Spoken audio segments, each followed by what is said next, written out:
Now on to, in a change to the advertised programme, Close Up North tells the inside story of the investigation into the region's worst civil air disaster.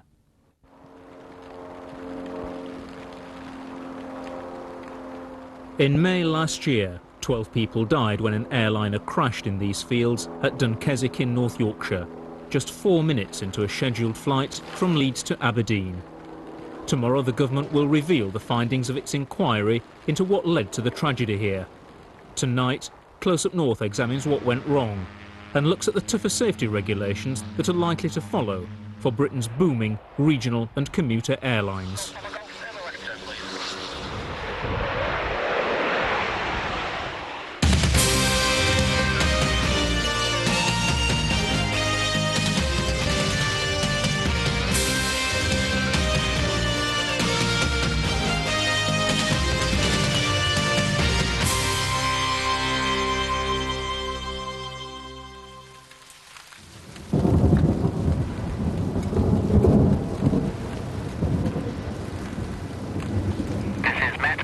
Leeds Bradford information, time 1733, runway news 14, surface wind 100, 10 knots.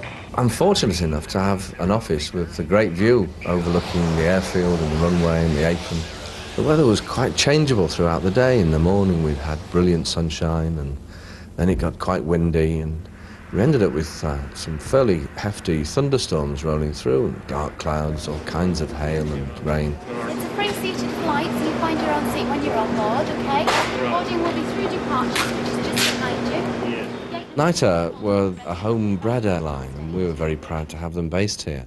They operated Bandeirante aircraft through a number of routes, and particularly the Aberdeen route was doing very well. Slot time 1015. If you're ready, I can let you depart at time 10. That evening, the cloud base was low. The crew of Knightair Flight 816, a Brazilian-built Bandeirante, knew they'd be busy. They'd be flying in instrument meteorological conditions, that is, relying solely on their flight instruments from very soon after takeoff. It was a normal flight, Leeds Bradford to Aberdeen, with a mixture of business travellers and people visiting friends and relatives.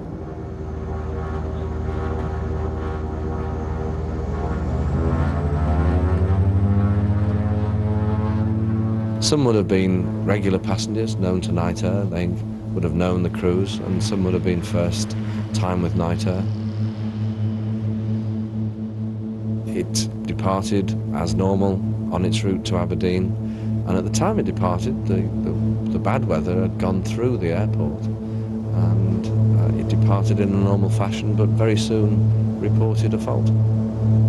That radio call from the flight deck of Flight 816 reported a problem with the artificial horizon, perhaps the most important basic flying instrument, and the crew requested a return to the airport. But Flight 816 never made it.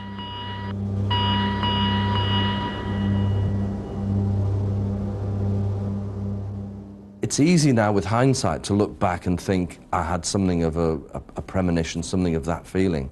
It's easy to say that, but as soon as the phone call came to my office from air traffic control, I felt I knew that there was something wrong, that there was a disaster.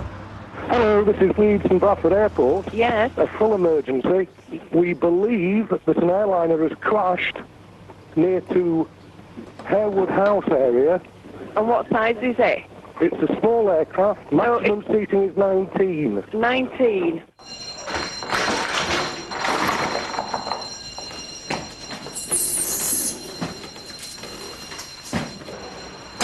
We just booked on duty and the alarms went. It said that we were going to a plane crash and everyone was having a little joke, saying, oh, it'll be nothing, it'll just be a plane flying low. We'll be turned back to the station before we've even started. I'd only been out of training school 4 months, so it was a big number. Station officers with firebrighters. It was an awful night, a lot of rain, wind, thunder, lightning. I remember it vividly as a very bad storm. The roads themselves were actually appalling because the water was actually standing on the roads and it was still raining on the way there. We got a call from the Rescue Coordination Centre at Edinburgh to tell us that there had been an aircraft crash and we were to scramble immediately. Lovely radio, this is CQ128. The weather was so bad that we had to go at about half our normal maximum speed, so it took us about half an hour to get there. The one thing that sticks in my mind is the silence that there was when we turned out. It was so peaceful. There was no sort of rushing around, there was no sort of engines whining. There was a little fire that we put out, but as soon as that was put out, there was just nothing. It was just quiet. Well, I actually got into the field and I started to link up the other emergency services. We carried out a recce of the field itself and where the casualties actually were, and it soon became very apparent there wasn't going to be any survivors from this aircraft. It was spread out, I would say, over a good half a mile. It was also different in that you could actually recognise one or two bits of the wreckage, say a seat, an aileron, that sort of thing. And that made me think that the thing had broken up in mid-air. Target 4. Go ahead. White aircraft. 9 casualties located, all believed critical. Oh my God. That fire service radio message confirmed there were no survivors. And at the scene, difficulties were piling up. There's only one narrow lane to the crash site, and it quickly became clogged. And the radios of the various rescue teams weren't set to the same frequency, so they couldn't talk to each other. If there had been survivors, getting them away from the site would have taken a long time.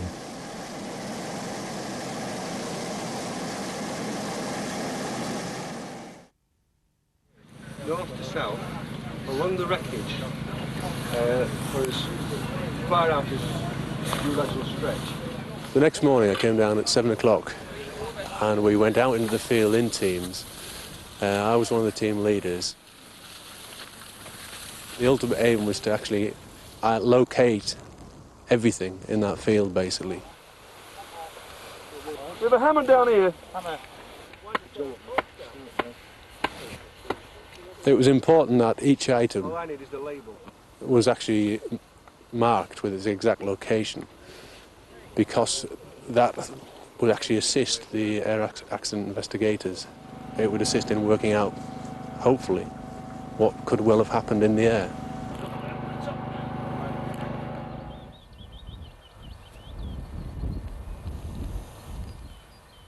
You see things, everyday things which you see in an aeroplane, the seats, the life jackets, the ashtrays, and to see them all scattered about in the field had a strange effect.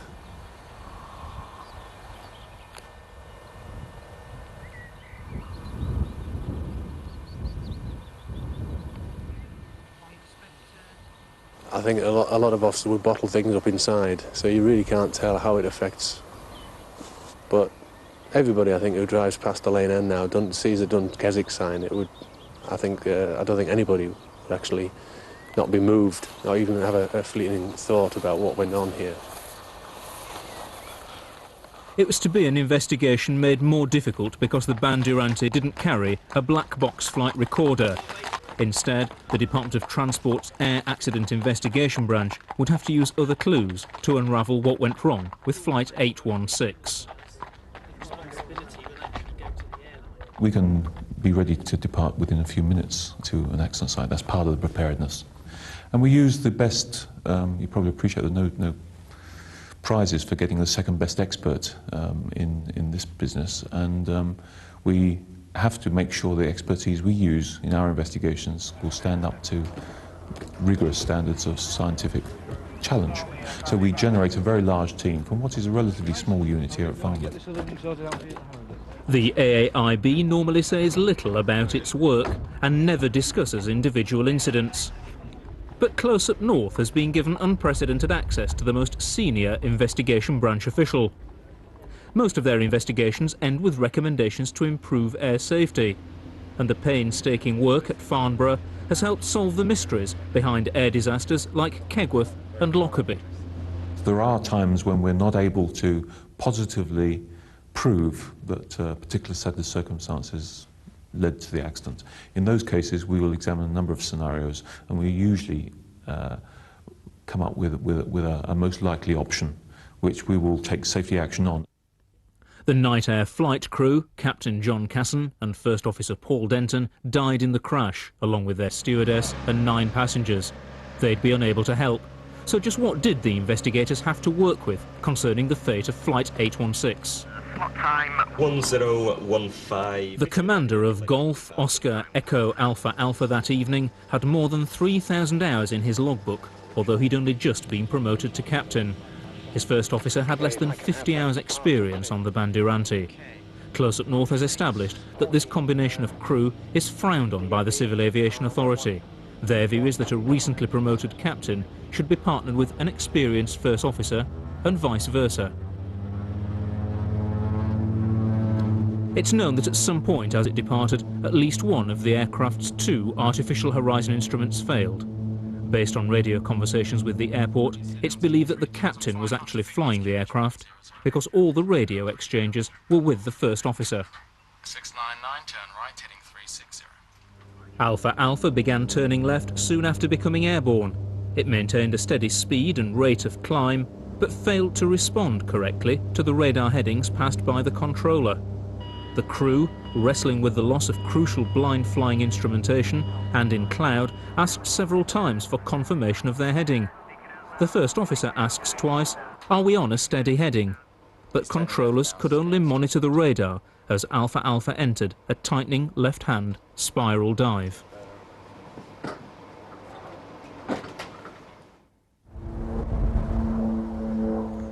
As the investigation got underway, a similar aircraft was used to confirm the radar pictures of the crash, which had been recorded at the airport. And the AAIB released those facts which had been established. Because there was no cockpit voice recorder on board, regulations didn't require it, the investigators, other interested parties and anxious relatives began to realise that precisely what happened on board Alpha Alpha in those last crucial seconds might never be known. Southend Airport in Essex. In an attempt to understand more about the problems the crew of Flight 816 faced, Close Up North tracked down one of the last remaining Bandeirantes in Britain. Chief Pilot Graham James and First Officer Philip Marsh are about to take off for Leeds Bradford Airport. They're familiar with the heavy workload faced by flight crews. 6 levers. Start. Okay, battery master. Is external and voltage power is good. Shut-off valves. Both open. Warning panel. Okay, it's checked. And fire checked. Instruments. Okay, all looking... There are 2 artificial horizon instruments on the Bandeirante flight deck, but there is no independent third instrument which is carried by larger aircraft. It's known that there have been instances of these normally reliable instruments requiring unscheduled replacement on the Bandeirante. Okay, brakes. Check. Flight instruments. Okay, turn coming up. Turning left, bank left, all right, decreasing, decreasing, decreasing. The minimum equipment list in Night Air's operations manual would have spelled out whether it was permissible to continue a flight with defective equipment. A key question is when the instrumentation on Alpha Alpha began to give problems. Take off now, set your levers. Airspeed to live through 60 knots. Line control. Your controls.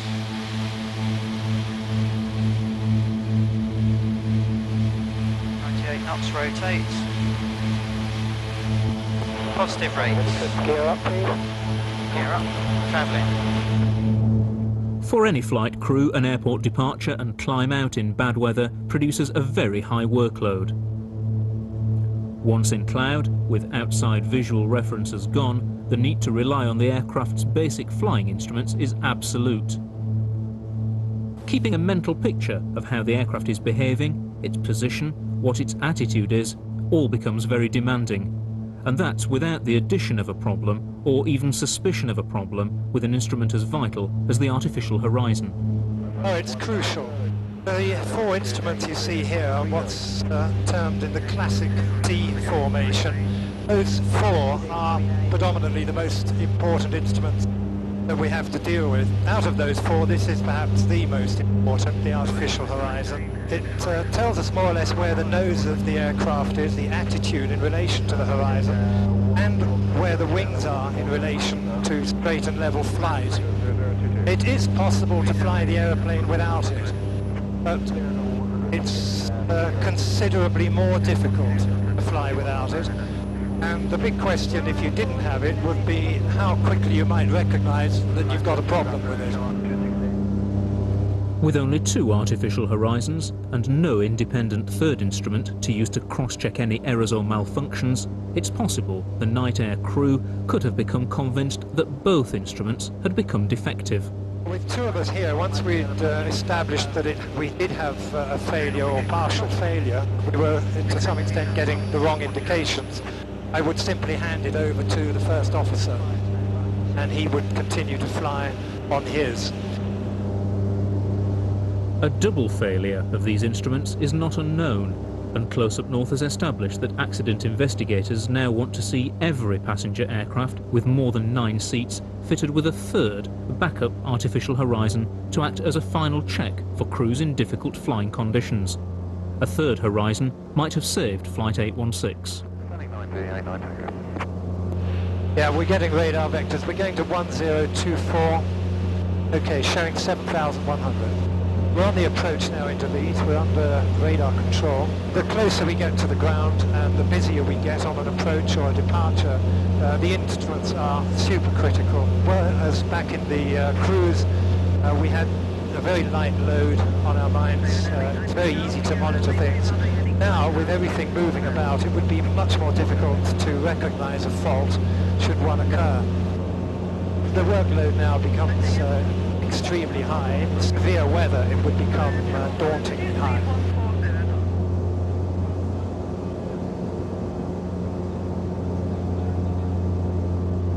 All pilots are trained in flying without them, but it is really a very difficult thing to do. It's something which requires frequent refresher training and quite a lot of willpower to ignore something which you know is telling you lies.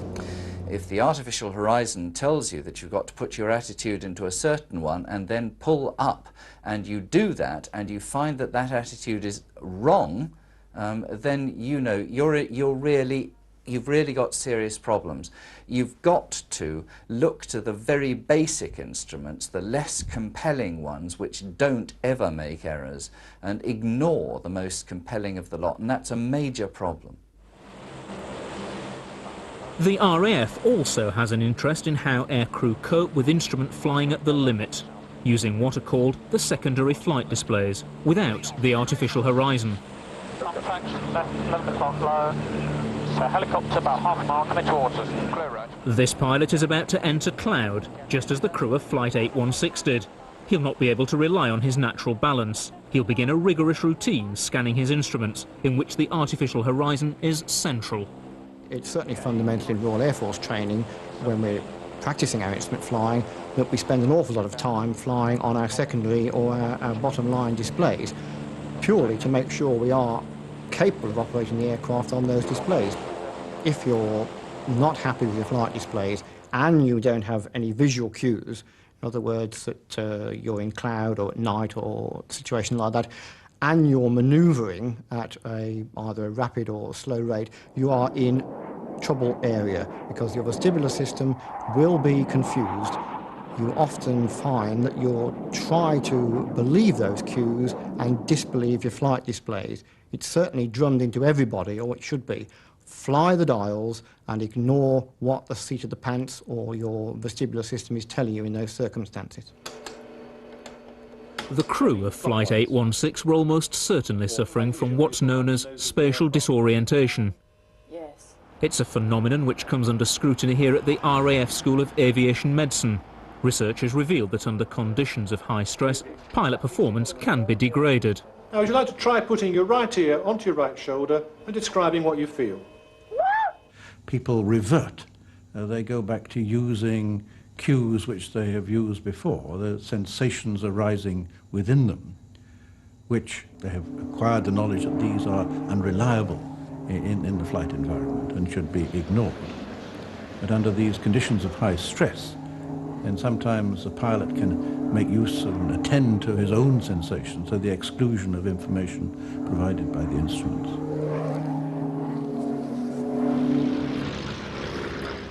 Research psychologists from the School of Aviation Medicine test just how long the average pilot can keep control of an aircraft with no visual cues. Can't see a thing. Without adequate visual information, either from instruments or from the outside world, sooner or later you will lose control.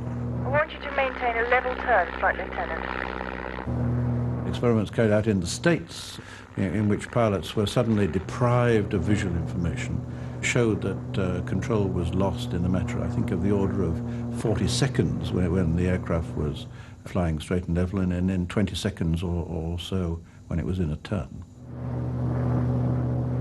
You can get to a situation quite easily in most aircraft without really noticing it. A gentle increase in the angle of bank of the aeroplane. You don't perceive that it's rolling. And then suddenly, depending on the type of aircraft you've got, you'll find it reaches an angle of bank at which it rapidly starts to increase its angle of bank, and the nose will drop down, it will tighten into the turn, which is developing, and the speed will rapidly increase. If we're talking about 2,000 or 3,000 feet, we're talking about seconds before you are actually about to hit the ground. In most recent large airliner crashes, the final manoeuvres of the aircraft can be deduced from information contained in on-board flight recorders, built to withstand enormous forces. Taped information in the recorder can be analysed, and from it, a computer-generated three-dimensional picture of the aircraft's flight path can be produced. The wreckage of Alpha Alpha is taken to the AAIB at Farnborough. In this case, there is no on-board recorder to help the investigation. Built in 1980, the Bandeirante was just under the weight threshold, which made fitting a recorder a legal requirement. There are weight limitations below which, in the past, aeroplanes have not been required to carry certain types of safety equipment, of which cockpit voice recorder and flight data recorder were one. The argument was one of economics and cost-effectiveness.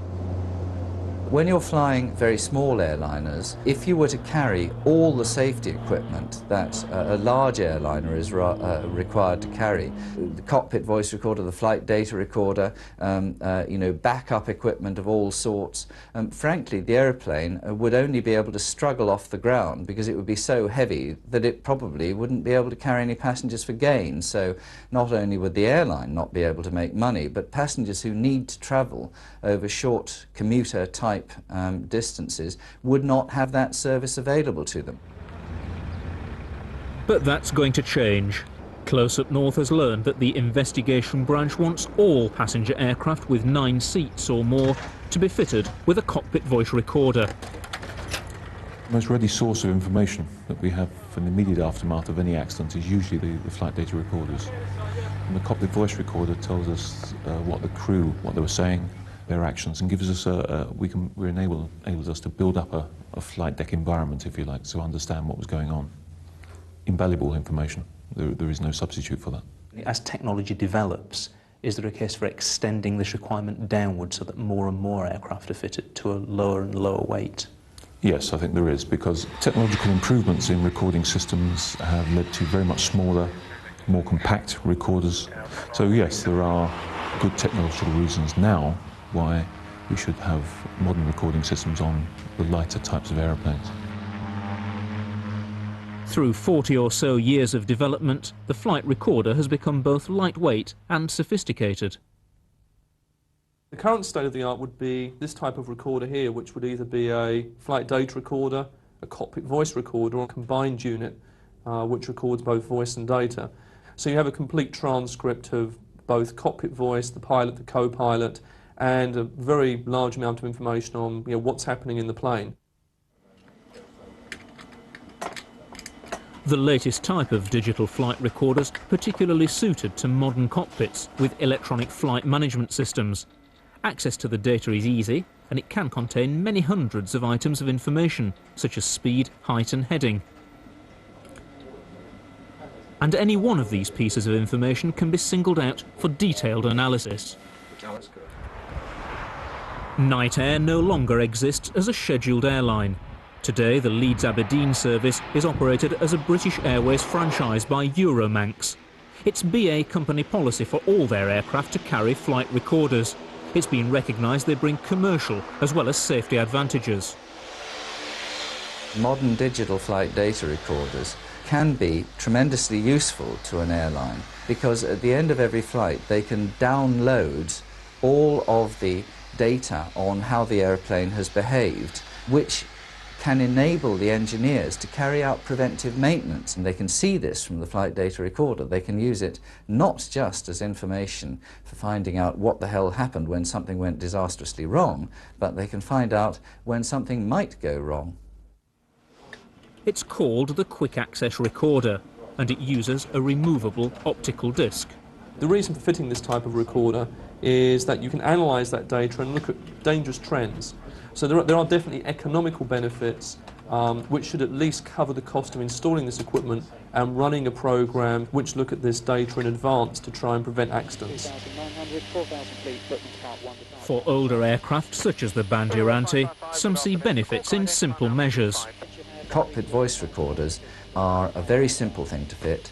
If this aeroplane had had a cockpit voice recorder, we would know a great deal about what the pilots were struggling with, how they were dealing with their problems, and as it is, we may not ever find out precisely what their problems were, and we certainly won't find out precisely how they were dealing with their problems.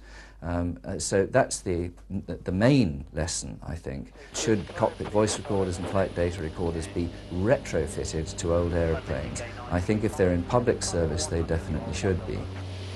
Okay, 935, good afternoon. Continue descent flight level 80. It's normally a matter of more wiring and possibly the fitting of new sensors, so that it's a little harder to fit these types of systems to the older aircraft. So at a reasonably low cost compared to the benefits involved in investigating these types of accidents, you could retrofit both flight data recording and cockpit voice recording equipment to these aircraft.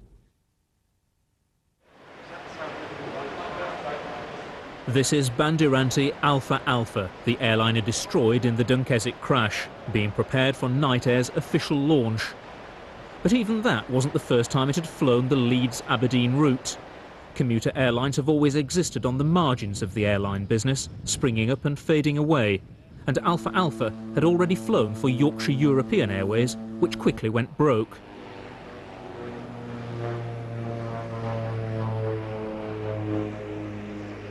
Only a tolerant attitude by the aviation authorities allowed the industry to exist at all. Exempting smaller aircraft from the rules on black box flight recorders and cockpit voice recorders are just one example of the concessions made to allow small companies to survive.